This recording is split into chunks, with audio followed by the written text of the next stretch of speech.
बिस्मिल्लाहिर्रहमानिर्रहीम। अस्सलाम वालेकुम नाज़रीन, आप यूट्यूब चैनल देख रहे हैं। मैं इमरान खान हूँ। मैंने आपसे कहा था कि अरशद शरीफ शहीद भाई के हवाले से मैं कुछ डॉक्यूमेंट्स इकट्ठे कर रहा हूँ।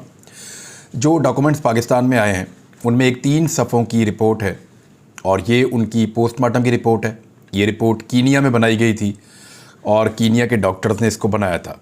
इसकी तफसीलात मैं आपके साथ शेयर कर देता हूँ, लेकिन मुझे अभी कुछ और कंफर्मेशन भी करनी है, क्योंकि ये लगातार आपको काम करना पड़ता है जब आपने किसी रिपोर्ट के ऊपर शवाहिद इकट्ठे करने होते हैं मज़ीद। ये जो रिपोर्ट है, एक तो इसकी राइटिंग बहुत गंदी है, लेकिन मैंने बहुत कोशिश की है जानने की कि क्या ये एक ही हाथ से लिखी हुई है। तो बज़ाहिर मुझे ऐसा लगता है कि शायद ये एक ही हाथ से लिखी हुई रिपोर्ट है। इस रिपोर्ट को मैंने मुख्तलिफ डॉक्टर्स को भेजा है, यानी 2 डॉक्टर्स को मैंने भेजा, उनमें से एक डॉक्टर ने एक और डॉक्टर को भेजा और इस तरह 3 डॉक्टर्स ने इसको चेक किया है। राइटिंग बहुत बुरी होने के बावजूद इसके अंदर से कुछ हक़ाइक़ निकाले हैं। इस पे अरशद शरीफ शहीद भाई का नाम लिखा हुआ है और जहाँ पे रिपोर्ट बनाई गई वो लिखा हुआ है, जो डॉक्टर हैं उनके बारे में लिखा हुआ है। फिर यहाँ पे आगे एक नंबर B मौजूद है और फिर उसके बाद डेट और बाकी सारी चीज़ें यहाँ पे मौजूद हैं। इस रिपोर्ट में जो मैंने डॉक्टर से बात की है उनके मुताबिक उनको बज़ाहिर ऐसा लगता है कि ये मुकम्मल रिपोर्ट है, लेकिन इसके बारे में वो कुछ नहीं बता सकते कि ये रिपोर्ट असली है या नकली है। उसकी वजह यह है कि जो रिपोर्ट पाकिस्तान में मौसूल हुई अरशद शरीफ शहीद के अहले खाना को, वो रिपोर्ट का जो एनवेलप है वो खुला हुआ था, वो पैक नहीं था।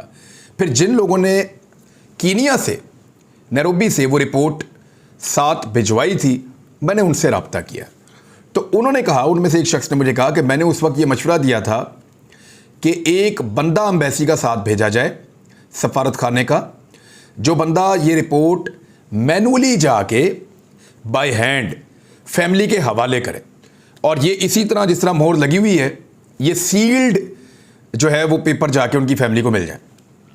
लेकिन उनकी बात नहीं मानी गई। वो जिस साहब का मैं बता रहा हूँ जिन्होंने ये मशवरा दिया था, उनकी बात नहीं मानी गई, बल्कि किया ये गया कि जो डेड बॉडी है उसके साथ ही वो रिपोर्ट का एनवेलप साथ रवाना कर दिया गया। वो जब एनवेलप फैमिली वालों को मिला तो वो पहले से खुला हुआ था और उनको इस बात का शक है कि इसमें से कुछ सफ़ात गायब हैं, या कुछ तस्वीर हो सकती हैं, सफ़ात हो सकते हैं, कुछ चीज़ें हो सकती हैं, या कुछ डायग्राम्स हो सकती हैं। I don't have an idea. लेकिन ये जो रिपोर्ट मैंने डॉक्टर्स को दिखाई, ये पोस्टमार्टम फॉर्म है और ये फिल किया जाता है वहाँ पे कीनिया में, और ये जिस तरह का बना हुआ है दुनिया में लगभग कई मुल्कों में इसी तरह से ये पोस्टमार्टम का फॉर्म होता है। अब अगर इसको आप गौर से देखें तो इसमें आपको आइडिया हो जाता है कि तकरीबन तमाम तफसीलात का ये अहाता करती है पोस्टमार्टम रिपोर्ट। मेरे पास इसके 3 सफ़ात मौजूद हैं और मैंने अपने सोर्स से इन सफ़ात को हासिल किया है और मैंने इन सफ़ात को भिजवाया है कीनिया में, जहाँ से मैं इस बात की कन्फर्मेशन ले रहा हूँ। उम्मीद है कि अगले वीलॉग में या उससे अगले वीलॉग में मैं आपको बता पाऊँगा कि वाकई में ये रिपोर्ट कीनिया में बनी है और क्या ये रिपोर्ट मुकम्मल है। क्योंकि देखें, अगर ये रिपोर्ट कीनिया में नहीं बनी तो वो डॉक्टर्स बता देंगे कि जनाब ये हमने नहीं बनाई हुई, ये किसी और ने बनाकर उनकी फैमिली को दे दी है, या किसी और ने बनाकर पाकिस्तान में ये प्रोवाइड की है, या कोई इसके अंदर 2 नंबरी हुई है, या वो बता देंगे इसमें से कुछ सफ़ात हमारे पास मौजूद थे जो अब इसमें से गायब है, या वो हमें कंफर्म करेंगे कि ये रिपोर्ट वाकई वो रिपोर्ट है जो कीनिया के अंदर बनी है। अब ज़रा ये रिपोर्ट कहती क्या है इसके बारे में आप देख लीजिए। ये 3 सफ़ात की टॉपसी रिपोर्ट है और ये रिपोर्ट मैंने, क्योंकि मैं ख़ुद डॉक्टर नहीं हूँ, तो मैंने मुख्तलिफ़ डॉक्टर से बात करके जब इस रिपोर्ट को तफसील से देखा तो इसमें जो तशद्दुद इस वक्त पाकिस्तानी टेलीविज़न्स के ऊपर बताया जा रहा है कि अरशद शरीफ शहीद भाई को कत्ल करने से पहले, उनको शहीद करने से पहले उनकी बॉडी पे टॉर्चर किया गया था, उनकी पसलियाँ तोड़ी गई थी, उनकी कलाइयों के ऊपर चोट मौजूद थी और फिर उसके बाद उनकी उंगलियों के नाखून खींचे गए थे और साथ ही साथ उनकी 2 उंगलियां तोड़ भी दी गई थी। क्या ये बात सच है? ये बड़ा सवाल है, जो सबसे बड़ा सवाल है कि पाकिस्तान के अंदर ये सारा कुछ रिपोर्ट हुआ है इसी तरह से, और पिम्स अस्पताल के अंदर से ये लीकेज हुई है। ये लीकेज पिम्स अस्पताल ने किसको की?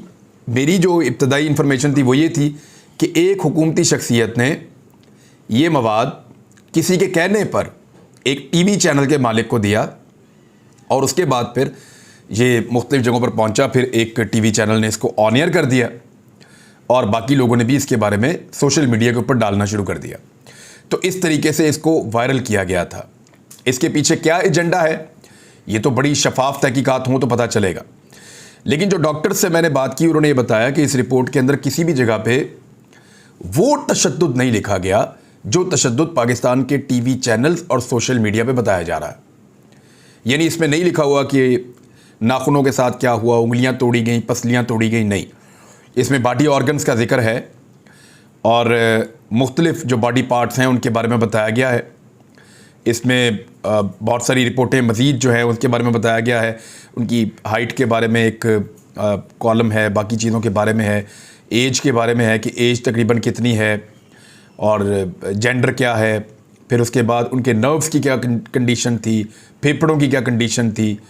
तो इस तरह जो बाकी ऑर्गन्स हैं उनका तफसील से लिखा है, लेकिन उंगलियों के बारे में, नाखूनों के बारे में और टॉर्चर के बारे में, या टॉर्चर का कोई लफ्ज़ भी इस तरह का, या कलाई के बारे में, रिस्ट के बारे में, या बाकी टॉर्चर के बारे में कुछ ऐसा लिखा नहीं है। और बज़ाहिर जो डॉक्टर से मैंने बात की, उन्होंने कहा इस रिपोर्ट को देखकर ऐसा लगता है कि शायद इसके यही 3 सफ़हात थे, लेकिन अभी भी कुछ कंफर्म नहीं किया जा सकता। तो इसलिए मैंने ये रिपोर्ट वापस साउथ अफ्रीका भिजवाई है। वहाँ से मैं कंफर्म करूँगा कि क्या यही आपकी मुकम्मल रिपोर्ट है या इसके अंदर से कुछ एलिमेंट मिसिंग है, और क्या ये आपकी रिपोर्ट है भी या नहीं। अब अगर इस रिपोर्ट को आप कीनिया वाली रिपोर्ट को देखें तो आपके जहन में फौरी तौर पे 2 सवालात पैदा होते हैं। एक सवाल आपके जहन में ये पैदा होता है कि क्या कीनिया की पुलिस की तरह कीनिया की ये पोस्टमार्टम रिपोर्ट भी झूठ बोल रही है। तो मैंने वहाँ पे साउथ अफ्रीका के लोगों से रब्ता किया। उन्होंने कहा कि यहाँ पे जिस मुर्दा खाने के अंदर ये पोस्टमार्टम हुआ है, जिस जगह को इस्तेमाल किया गया, जहाँ पे डॉक्टर बुलाए गए हैं, ये वहाँ एक बेहतर स्पॉट है और यहाँ बड़े बड़े लोगों की डेड बॉडीज़ लाई जाती हैं। और जिस डॉक्टर ने ये पोस्टमार्टम किया है वो एक बड़ा प्रोफेशनल डॉक्टर है और उससे इस किस्म की जाली रिपोर्ट बनाने की तवक्को नहीं की जा सकती। ये मुझे वहाँ के लोगों ने कहा। कुछ लोगों ने जो इन्फॉर्मेशन कलेक्ट की उन्होंने मुझे बताया। फिर उन्होंने मुझे ये बताया, वो गुमनाम हीरोज़ की तरह काम कर रहे हैं। उन्होंने अरशद शरीफ शहीद भाई का जो मैयत है उसको पाकिस्तान भिजवाने में भी उन्होंने बड़ा मदद की थी और साथ साथ रहे थे हर मरहले पर। हम लोगों से, पाकिस्तान में सब लोगों से वो राब्ते में भी रहे थे और इस वक्त भी वो लोग काम कर रहे हैं और वो डिग आउट कर रहे हैं इसी रिपोर्ट के बारे में या इसकी हकीकत के बारे में, या ये जो टॉर्चर वाली या तशद्दुद वाली जो खबरें आ रही हैं इनके बारे में। अब 2 चीज़ें पैदा होती हैं, या तो ये रिपोर्ट कंप्रोमाइज्ड है। अगर तो ये रिपोर्ट असली है और कीनिया में बनी है तो फिर या तो ये रिपोर्ट झूठ बोल रही है कि जानबूझ के इस रिपोर्ट में भी उसी तरह झूठ बोला गया है जैसे कीनिया की पुलिस की रिपोर्ट में झूठ बोला गया है। लेकिन अगर ये रिपोर्ट सच्ची है तो सबसे बड़ा सवाल ये पैदा होता है कि फिर अरशद भाई पर टॉर्चर जो है वो कीनिया में नहीं हुआ। मैं इस बात को यहीं छोड़ देता हूँ, मैं इस बात को यहाँ से आगे नहीं लेकर जाता। हम इसको और इन्वेस्टिगेट कर रहे हैं और चीज़ें इसके अंदर तलाश करने की कोशिश कर रहे हैं। लेकिन एक बड़ा सवाल जो मेरे दिमाग में बार बार आता है वो ये आता है कि अरशद शरीफ शहीद भाई की बॉडी जिस वक्त पाकिस्तान पहुंची तो उनकी फैमिली, उनके घर, उनके कब्रिस्तान तक हर जगह पे जो है वो पाकिस्तान की एजेंसीज मुतहर्रिक थीं। उनके पोस्टमार्टम के 24 घंटे के बाद डीजी आईएसआई और डीजी आईएसपीआर ने एक प्रेस कॉन्फ्रेंस की थी। मेरा जहन ये मानने को तैयार नहीं है कि दुनिया की इतनी शानदार इंटेलिजेंस एजेंसी है और उनके सरबराह को इस बात का नहीं पता कि 24 घंटे पहले जिस चीज़ पे वो प्रेस कॉन्फ्रेंस कर रहे हैं, प्रेस कॉन्फ्रेंस अरशद शरीफ शहीद भाई के बारे में हो रही थी ना, तो 24 घंटे पहले जिस आदमी की, जिस पे वो प्रेस कॉन्फ्रेंस कर रहे हैं, 24 घंटे पहले उसका जो पोस्टमार्टम हुआ उसमें अगर तशद्दुद था तो उस प्रेस कॉन्फ्रेंस में उनको ना पता हो, ये मैं मानने को तैयार नहीं हूँ। हाँ, सवाल ये पैदा होता है कि उस प्रेस कॉन्फ्रेंस में उन्होंने ये क्यों नहीं बताया या इसके बारे में बात क्यों नहीं की।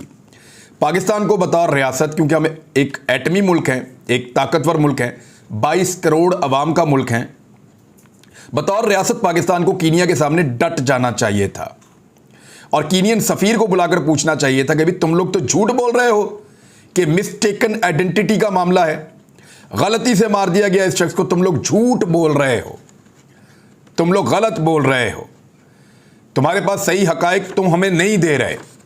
हमारे आदमी के ऊपर वहां पे तुम्हारे मुल्क में टॉर्चर हुआ है, उसकी उंगलियां तोड़ी गई हैं, उसके नाखून छीले गए हैं, उसकी पसलियां तोड़ी गई हैं, बदतरीन तशद्दुद करने के बाद कत्ल किया है तुम्हारे मुल्क में, और तुम्हारी हुकूमत झूठ बोल रही, तुम्हारे इदारे झूठ बोल रहे हैं। उनको अकाउंटेबल करते, उनके सफ़ीर को बुलवाते, उनसे एहतजाज करते, आलमी सतह पर इस मामले को उठाते। एक्चुअली रियासत का एटीट्यूड ये होना चाहिए था, यही काम राणा सनाउल्लाह को करना चाहिए था, शहबाज शरीफ को करना चाहिए था। बिलावल जरदारी वो तो वैसे कोई भी काम नहीं करता, लेकिन ये काम वो कर सकता था अगर उसको कोई लिख कर दे देता। बिलावल जरदारी से ये नालायक है बिल्कुल, उसको ये पता ही नहीं है कि एक सहाफ़ी को पाकिस्तान से बाहर कत्ल कर दिया गया, तो उसका रोल क्या है इसके अंदर? नालायकी है ना, और क्या है भाई? बोलो, बताओ मुंह से, दुनिया में शोर मचाओ, जाकर दुनिया को बताओ कि भाई हमारा आदमी मार दिया उन्होंने, शहीद कर दिया वहां पे और टॉर्चर भी किया। तो पाकिस्तानी रियासत का जो एटीट्यूड है वो एक लवारसों वाला एटीट्यूड था कि यानी हमारे सहाफ़ी का जो नंबर 1 इन्वेस्टिगेटिव जर्नलिस्ट है पाकिस्तान में, जिसको सब मानते हैं, उसका कोई वाली वारस ही नहीं था। क्या वो स्टेट के बगैर एक आदमी था? पहले उसको मुल्क में पर्चे उसके ऊपर दिए, उसके लिए मुल्क की ज़मीन तंग की, फिर वो एक और मुल्क में गया, उसकी ज़मीन तंग की, फिर वो एक और मुल्क में गया, फिर वहाँ वो कत्ल हो गया।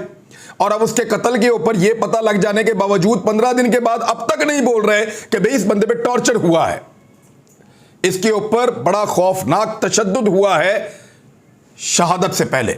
मुबैना तौर पे अगर ये खबरें ठीक है तो जो आई हैं और जो तस्वीर आई हैं, और ये तो कंफर्म हो रहा है, हम लोग जहाँ वहाँ मौजूद थे तो जिस शख्स ने गुस्ल दिया उन्होंने भी बताया था कि इनकी उंगलियों पे से नाखून गायब है, कुछ इस तरह की चीज़ें बताई गई थी उस वक्त भी वहाँ पे भी। लेकिन क्योंकि कंफर्मेशन पोस्टमार्टम की रिपोर्ट में आनी थी तो हम लोग रुक गए थे। लेकिन पोस्टमार्टम की रिपोर्ट को जिस तरह छुपाया गया, जिस तरीके से किसी ने इसके ऊपर बात ही नहीं की, पूरी की पूरी रियासत को एक पांव पर खड़े हो जाना चाहिए था और आवाज़ उठानी चाहिए थी कि हमारे साथ जुल्म हो गया, हमारे साथ ज्यादती हो गई। अब ये पोस्टमार्टम रिपोर्ट मेरे पास है, मैं इसका एक हिस्सा जो है ये आपको दिखा भी रहा हूँ।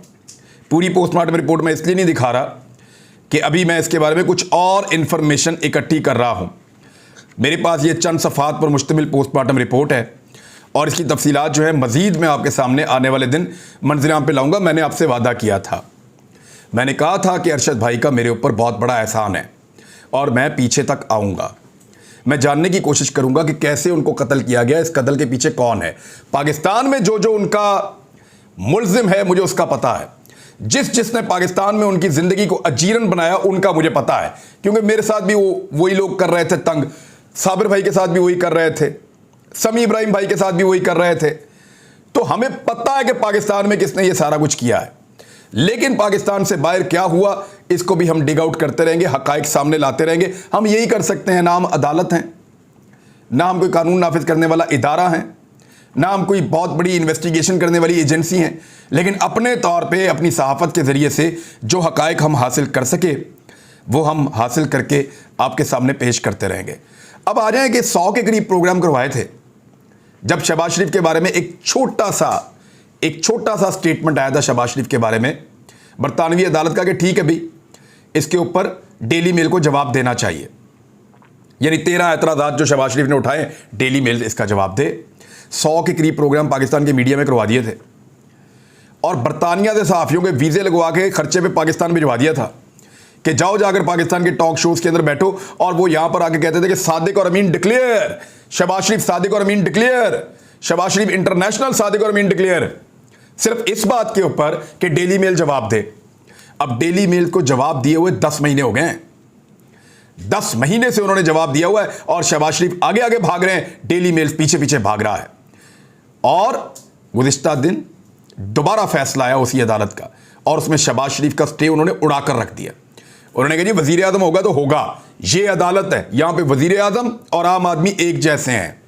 वो एटीट्यूड नहीं था कि पाकिस्तानी अदालत में वज़ीर आज़म चलकर आ जाए तो अदालतें पहले शुक्रिया अदा करती हैं। जज साहब खुद कहते हैं कि जी हमें बड़ी खुशी है कि आप टाइम निकाल कर हमारी अदालत में तशरीफ़ लाए, आपका वक्त बहुत कीमती है। इस तरह के कम्प्लीमेंट दिए जाते हैं वहाँ पर, इस तरह के रिमार्क्स दिए जाते हैं पाकिस्तानी अदालतों के अंदर, बदकिस्मती से। लेकिन चले कोई बात नहीं, बरतानिया की अदालत है, वहाँ पे शहबाज शरीफ साहब को कटहरे में भी जाना पड़ेगा, सवालों के जवाब भी देने पड़ेंगे, क्योंकि पूरी की पूरी मनी ट्रेल खोल कर रख दी है डेली मेल्स ने। डेली मेल के मुताबिक जो उन्होंने कहा था, जिसके सबूत उन्होंने पेश किए हैं, वो ये हैं कि बरतानिया ने गरीबों के लिए पाकिस्तान में पैसा भेजा, गम के मारों के लिए। वो 15 लाख पाउंड थे। वो एक इदारा था एरा, उसके अंदर आए। वहाँ पे एरा के अंदर जो फाइनेंस डायरेक्टर लगवाया हुआ था वो अली इमरान ने अपना ज़ाती बंदा लगवाया हुआ था जिसका नाम था अकरम नवीद। अकरम नवीद ने उसमें से 10 लाख जो है पाउंड्स वो दे दिए अली इमरान को।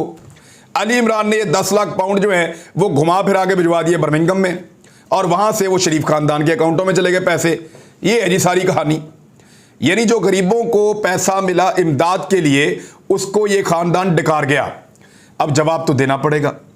और डेली मेल जो है वो शहबाज शरीफ ने हत्या इज्जत का दावा किया था ना, अब वो डेली मेल इनसे पैसे लेगा। ना सिर्फ इनसे पैसा लेगा, इनकी प्रॉपर्टी वहां पे बरतानिया में बिकेगी, मुझे जो सूरत हाल नजर आ रही है। लेकिन पाकिस्तान में हैरत की बात यह है कि कल 100 प्रोग्राम करने वाला मीडिया एक छोटे सी चीज के ऊपर, आज इतनी बड़ी चीज के ऊपर 95% पाकिस्तान का मीडिया चुप करके बैठा हुआ है। पाकिस्तान का मीडिया आपका सबसे बड़ा मुजरिम बनता जा रहा है। नाजरीन याद रखिएगा, इस दौर में जो किरदार पाकिस्तान के मीडिया ने अदा किया है, इससे बदतर किरदार कोई और नहीं हो सकता। उन्होंने हर उस चीज को सही साबित करने की कोशिश की जो ताकतवरों के मुताबिक सही थी। यानी ताकतवर लोगों ने, ताकतवर हलकों ने, और पैसे वाले लोगों ने और माफियाज ने मीडिया को जो कहा ठीक है, मीडिया ने कहा ठीक है, जो कहा गलत है, मीडिया ने कहा गलत है। अब अरशद शरीफ शहीद वाले केस के अंदर कुछ सहाफियों को बाकायदा पहुंचाया जा रहा है कीनिया, और उनको दौरे लगवाए जा रहे हैं, लेकिन किसी को कुछ भी हासिल नहीं हो रहा। पाकिस्तान की रियासत को जागना पड़ेगा, गैरत का मुजाहरा करना पड़ेगा, और वहां पे सवाल उठाना पड़ेगा कीनिया की गवर्नमेंट से आलमी सतह के ऊपर, और भाई तुमने हमारा बंदा शहीद कर दिया, जवाब दो। आर्मी चीफ की तैनाती के हवाले से बड़ी अजीब अजीब चीज़ें हो रही हैं। जिन लोगों को आदत थी ना डिप्टी प्राइम मिनिस्टर बनाने की, उन्होंने उधर एक अजीबोगरीब आइडिया डिस्कस हो रहा था, और बहुत सारी जगहों पे खबर भी इस तरह की आई है कि डिप्टी आर्मी चीफ बनाने लगे थे कहीं। वो तो शुक्र है इदारे ने कहा कि इस तरह का मजाक आप लोग आपस में ही किया करें मुबैना तौर पे, और ये इस तरह के मजाक को इदारे ने अडॉप्ट करने से इनकार कर दिया। और जनरल कमर जावेद बाजवा साहब जो हैं वो अब रिटायर हो रहे हैं, एक बहुत अच्छी बात है। कुछ और खबरें हैं मेरे पास कि आने वाले दिनों में होने क्या जा रहा है, आर्मी चीफ की तैनाती के मामले में मामला कहां तक पहुंचे हैं, और बाकी कुछ और चीज़ें मैं शेयर करता हूं अगले वीडियो में। अब तक के लिए इतने, अपना ख्याल रखिएगा, अपने चैनल का भी। अल्लाह हाफिज़।